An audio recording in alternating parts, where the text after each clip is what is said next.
Hi everyone and welcome back to my channel. Thank you for the feedback and the messages and the love on my first video. I can't believe that as of now it nearly has 300 reviews. It really means so much. I've had so many messages from people that I know, people that I don't know, people that I know that I don't talk to that often, and it's so nice to hear your comments and your feedback and that you enjoyed the video. So if you follow me on Instagram, I did a poll for what video you'd like me to do next. The options were our journey and this video, which is a signs and autism video. It was 50-50. I can't believe it. And quite a lot of people voted as well. And it was still 50-50. Obviously, I'm going to do both. But I've decided to do this one first because I think that if you're going to watch all of my videos, and especially the next one, the our journey one, knowing the signs in autism and knowing Finley's signs, I think will help you understand that video a bit better. Just how it's going to play out with how I started the journey and how I went to a health visitor with the signs that I was seeing at the time. I think it will help you understand it a little bit easier. So that's what I'm going to do. Like I say, I will obviously do that the other one next week, but I'm going to do this one today. So like I said, this one's going to be the signs in autism. So what I wanted to start with was the signs that you can get from the NHS website. So obviously if you put signs in autism in, 9 times out of 10 the NHS website is going to come up first. So I just wanted to list the things that come up there. I'm going to do that first. Then I'll do some facts that I've written down that I think are quite interesting. All my facts I've taken from the National Autistic Society, which is a great learning resource if you're new to autism, or you just want to learn a little bit more, or you have friends or family that have autistic children, or you know someone who's autistic.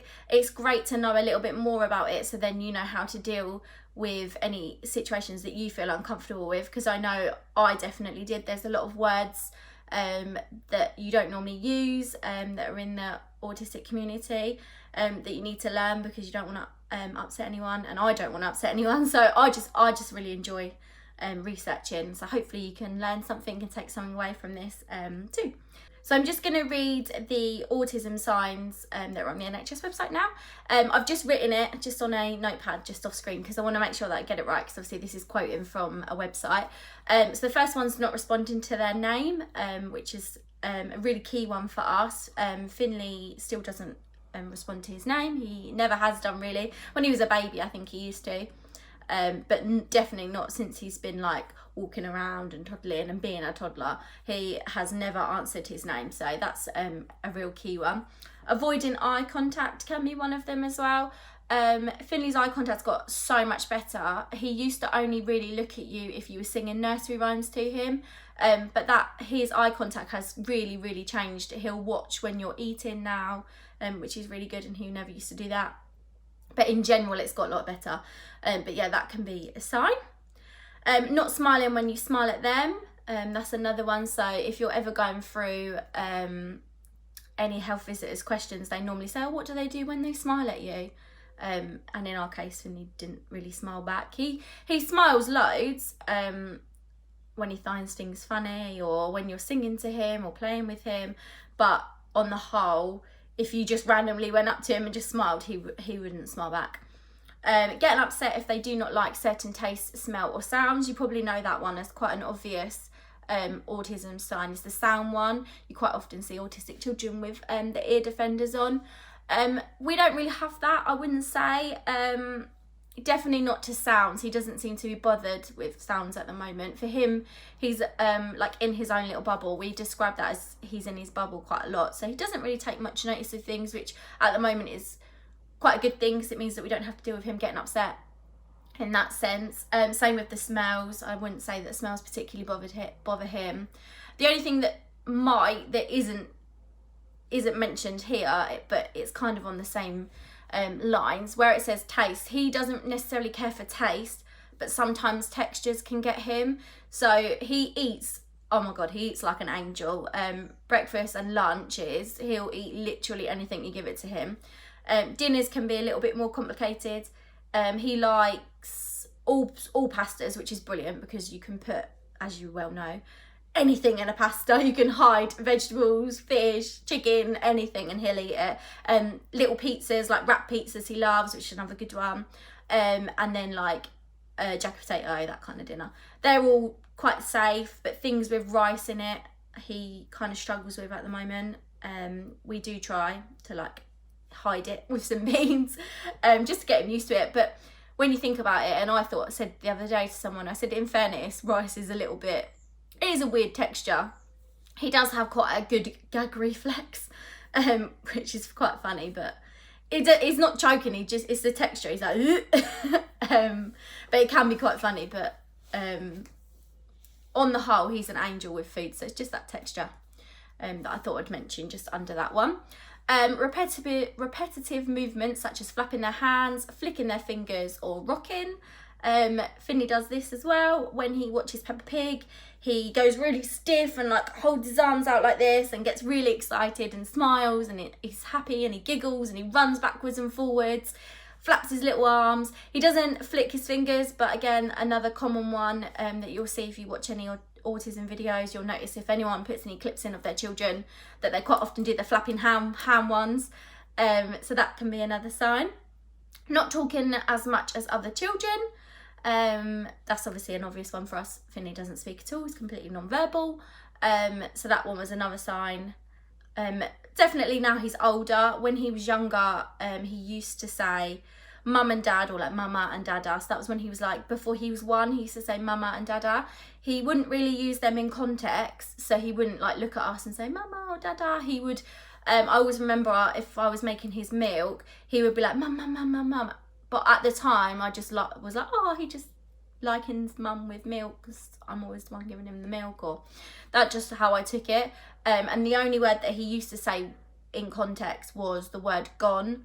So he'd like throw things down the stairs and go gone, gone, gone, gone, gone, which was like a repetitive thing as well, which we didn't know at the time. But that completely stopped around his first birthday. So he lost that speech then, and that was the last time that he said like an actual word. And now he hums, or he's actually doing really well at the moment of making letter sounds with his voice. So he'll be like or sometimes he'll just go k.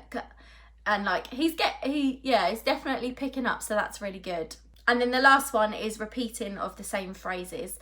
I saw a little girl on here, I can't remember the family, if I remember I'll put it in the link below, but she has autism and she recites the alphabet. That's just her little thing, and everything is just A, B, C, D, A, and she'll go through the alphabet. So yeah, they can repeat the same phrases. 2 more signs that aren't on the NHS website, but I have found on studies where I've been Googling around, as you do, and you look at different studies, is they tend to have a high pain threshold, which I find really interesting because that really relates to us. Finley is always falling over and bumping into things, not because he's off balance, but he just is quite a clumsy little person, and he hoons around at 10,000 miles an hour. But when he does hurt himself, he doesn't cry. He rarely cries. You don't often see him as to make himself get upset that he will cry. He will say he hurts his arm. He'll rub it, and you can see in his face that it hurts, but he doesn't do anything about it, like verbally. So he just goes like this, like, oh, that really hurt. You could tell that he's thinking, oh, that really hurts. And same for like his head. He'll be like, oh, like, and rub it. The only thing that I could find as to why that could be was in this study they said it's not that they don't feel pain, it's that, or that they have a high pain threshold, it's that they don't necessarily know how to project that they're in pain. So they just kind of have this confused like, oh, that hurt, but I don't really know what I need to do about it, which happens to us, like I said, all the time. Finley did fall over a couple of months ago. It was quite a bad one. He was running with some leaves, and he fell over, but he was holding the leaves, so he like grazed literally his entire hand was just a big graze. Didn't care, just got up and was like no, and got on with it. So that's a really interesting one that they don't mention on the NHS, but in Finley's MDA meeting they seem to have picked it up quite a lot. On his report they wrote it down probably 3 times about the pain thing, so just thought it was interesting to mention. And the other one, which I think is quite a common one that most people know, but again wasn't on the NHS website, is pointing, so they don't point and they don't follow at points. So if you're like, oh, look at that over there, or look at this animal, or look at the car, they don't follow the point, which exactly falls for Finley as well. He hasn't, I don't think he's ever pointed, actually. No, he's never pointed, and he doesn't follow a point. Although, again, because he's getting better with a lot of things, so he tends to answer now when we say, look at this. So it's not necessarily looking for the point, but he'll answer it a little bit better now. So he'll look up and look, whereas before you could literally say anything to him and he wouldn't take any notice. Or, do you want this? Obviously, you think that one works quite well with toddlers. It didn't for ages, but it is starting to for us, so that's good. I did also want to mention some signs in older children. So the first lot is tend to the early signs that you're looking for. In older children, not seeming to know how others are feeling. That's can be a key one. They don't fully understand emotions, and then can't pick up on social cues. Again, I follow a lady on TikTok, actually, which is quite interesting that she's got TikTok, and her one is dedicated for autism awareness for girls, and her one said that she doesn't get embarrassed, so she doesn't understand being embarrassed. I think someone questioned her and said, how can you be so confident in doing all these videos? And she said, literally, I just don't understand that there should be, but there's like a social hierarchy. How'd you say that word? Hierarchy. Yeah, that word. She doesn't understand that. And then in turn, she doesn't have embarrassment because she just is herself, which I thought was really lovely as well. But that fit quite nicely into that section. Liking a strict routine. Again, another common one I think that most people know. We always said that Finley wasn't stuck to a strict routine whenever we were asked, because he doesn't get super upset. But actually, when you start breaking things down, they do a lot when you work with your care coordinator. You break a lot of things down when you're filling in a lot of forms. They prompt you and they're like, are you sure? Like, do they do this? And you're like, oh, actually, maybe he does. So like going to the park, like I mentioned in the last video, he will only walk that way to the park. If we're going to leave our house, 9 times out of 10, even though we've gone in the car hundreds of times, he will always think we're going to the park. So then we always have this like butting head moments where he gets upset because we're not going to the park. So that can be one as well. And then the last one that I wanted to mention was keen in certain subjects. Again, I think it's another common one. I knew that some autistic people can get hooked on a certain subject, like trains or automobiles, or anything really, or sometimes you can see that they're super clever in a subject. Again, I don't think that's an uncommon one. At the moment, how I would link that to Finley is his puzzles. He is obsessed with puzzles, you wouldn't believe it.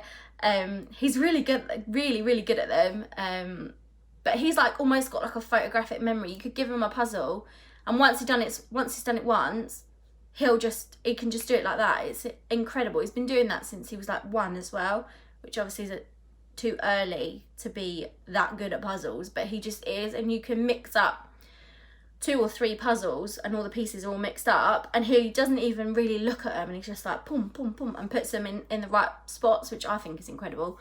Because even I have to be like, all right, that's a line that's going in the safari one, whereas he's constantly so good at it. So yeah, that's the last one. And before I get on to a couple more of Finley's signs, which I think are quite important, I just wanted to throw in some facts that I found, like I said earlier, from the National Autistic Society, that I think are really interesting and that I think can help people's understanding of autism a little bit more. So autism isn't an illness. It's not something that you catch. It's something that you're born with. It is in your makeup of your DNA. You are born with autism. You will always have autism. You are born autistic. You cannot, I know I just said with autism, but you cannot be with autism. Autism is you. I hope that makes sense, but I know that I've seen again someone say that they didn't like people saying that they were with autism, person with autism, because they're not with it. They were born with autism. So I kind of get that. I definitely agree. It's one for me that I find quite hard to get used to saying, but I'll get there. just while we're talking about that, the word neurotypical, I said that a couple of times in my last video. That took me a while to be able to say it fluently, but now it's just part of my vocabulary. So I think the same with just not saying with, I think that will come. But if you didn't know what neurotypical was, that means anyone that doesn't have autism. So what I was finding, which is really horrible, but when I was trying to talk about other children, I would say this horrible word and I would say normal. And then I'd go, oh no, I'm not saying that Finley's not normal. And it would be horrible. And I just didn't know what the right word was to say. And it was just, oh, it was awful. And then I learned the word neurotypical. So it's put me at such ease to be able to describe myself and other neurotypical people, because I can just say that now. I know that I'm not offending anyone else, and I'm not offending myself or my son, because it's just not nice when you're trying to talk about those things and you can't say something without saying something horribly. So yeah, there's that one. But again, I go off piste. So yeah, you can't catch it. You're born with it. So that doesn't mean that it's from bad parenting. It doesn't mean it's from diet. It's not from any infections. And the big one that people say that just kills me is it's not from vaccinations. So do not listen to anyone that ever suggests that, because that's not the case. You're born with autism. It's in your DNA. It's not caught from taking a vaccination. So let's draw a line under that one.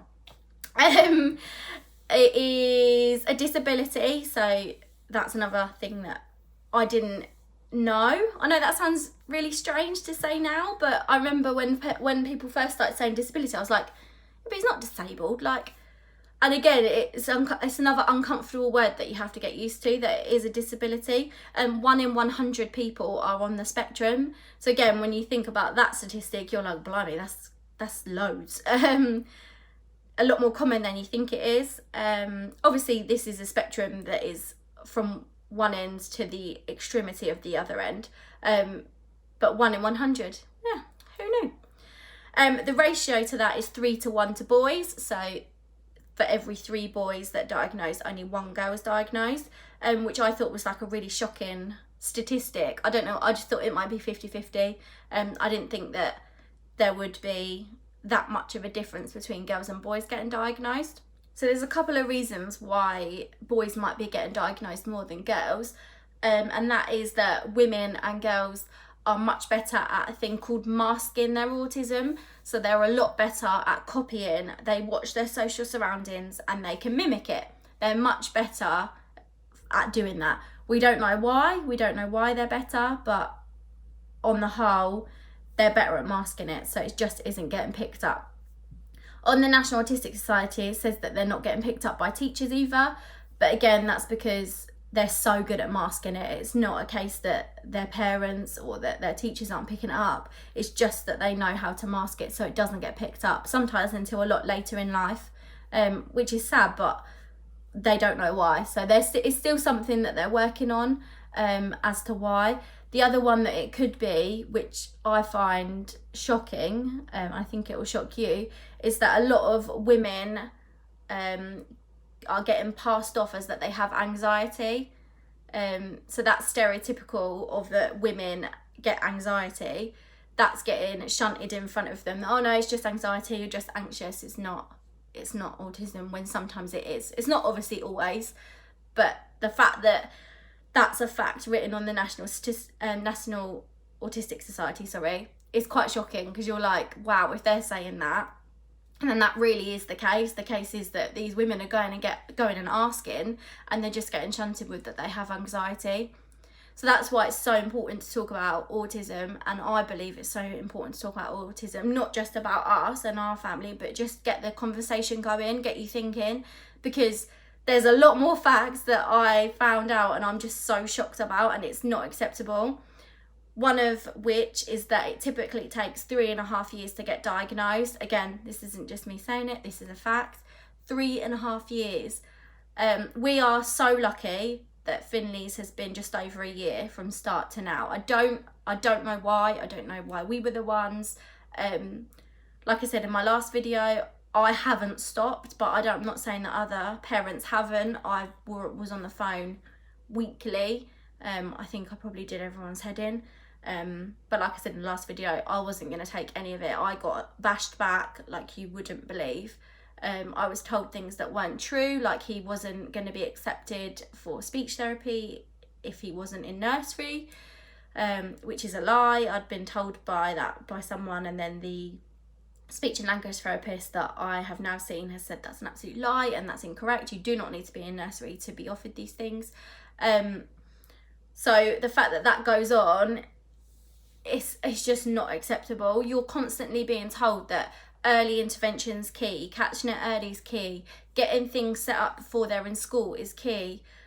Yet some cases take more than 3.5 years, because that's just typically, that's not obviously us early or sometimes later. I'm in a couple of Facebook groups and they've got 8, 9, 10-year-old children that still haven't been diagnosed, that have been in the system since they were 5.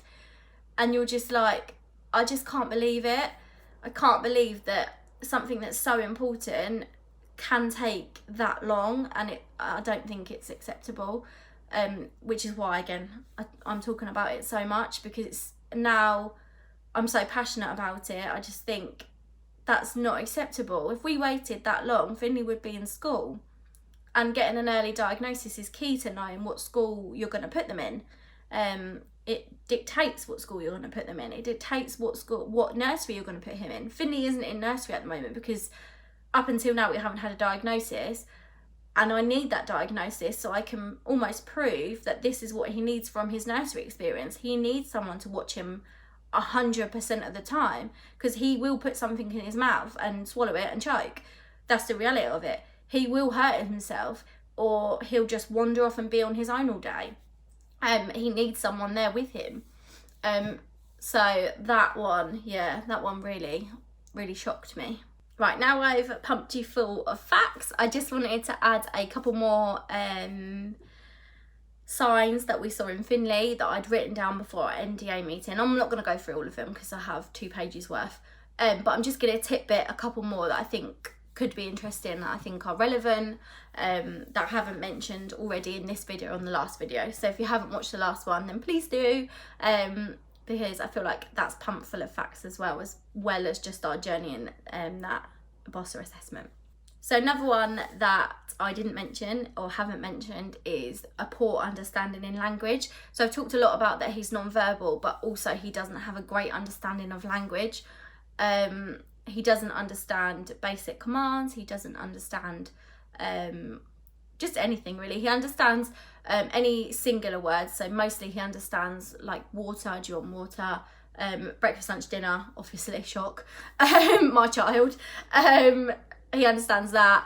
He's getting better at like, should we go and put shoes on, and things like that. But you couldn't say, go and pick up the book or anything simple like that. You couldn't say to him at the moment. I've mentioned about his hands and his hand flapping. He doesn't really notice people in a room. Like I said earlier about him being in his bubble, he doesn't notice.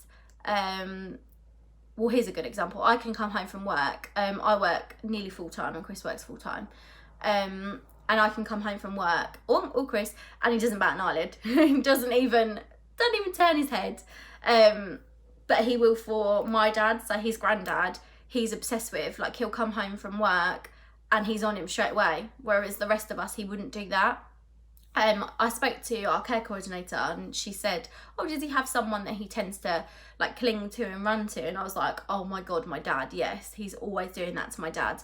And it was just interesting because she said, oh yeah, they tend to do that. They tend to choose like one person that they'll like cling to, and obviously that's my dad, which is lovely because I like that he has someone that he feels like he can run to, and it's really quite sweet. So I mentioned in our last video about his play, so he doesn't play, he doesn't imaginative play, as it were. He'll just play physically, which is great. I love how he plays, so that's fine. He obsessively bites his nails, you wouldn't believe. At one point, one of his hands, he had no nails left, but there isn't anything that we can do at the moment. The creams that you can put on your nails, you can't start putting them on there until they're 3. So I can't start using that stuff that makes their nails taste nasty, so I can't start using that. He luckily hasn't had them infected. We make sure that they're clean. he washes his hands quite a lot. If he's touched his bum, which he does quite a lot, we'll go and clean them and give them a good scrub to make sure that they don't get all dirty, because sometimes they can be really sore, and I don't want them to get infected, because I don't know how we'd deal with that. So we just try and keep them super clean. On that note of the bum, he does smear, which isn't very nice, but there isn't much I can do. That's just his sensory, his way of sensory pleasure. I've had suggestions of like shaving cream and shaving foam to like trying so he gets that feeling, but in the right way, but he didn't really like it. So if anyone has any suggestions, then throw them down below, because I'm always keen to take a suggestion. He doesn't do the actions to nursery rhymes, so like I said earlier, he loves a sing-song, loves it, but he doesn't necessarily do the actions himself, so he'll hold your hands and do them with you, which we thought was odd, because we were like, oh, why doesn't he do it himself? Like, why does he always have to have our hands? And we haven't had the answers for it, but that's just the way that he likes nursery rhymes. So again, we love him, it doesn't matter. So I think that's it. I hope that you learned something in this video. This one was so much harder to do than the first one, because I thought I'd have to make sure that I'm getting this right, because I'm quoting websites. But yeah, it was a lot more scarier than the first one. So I'm going to look forward to doing our journey one, because at least I can just talk fluidly about it.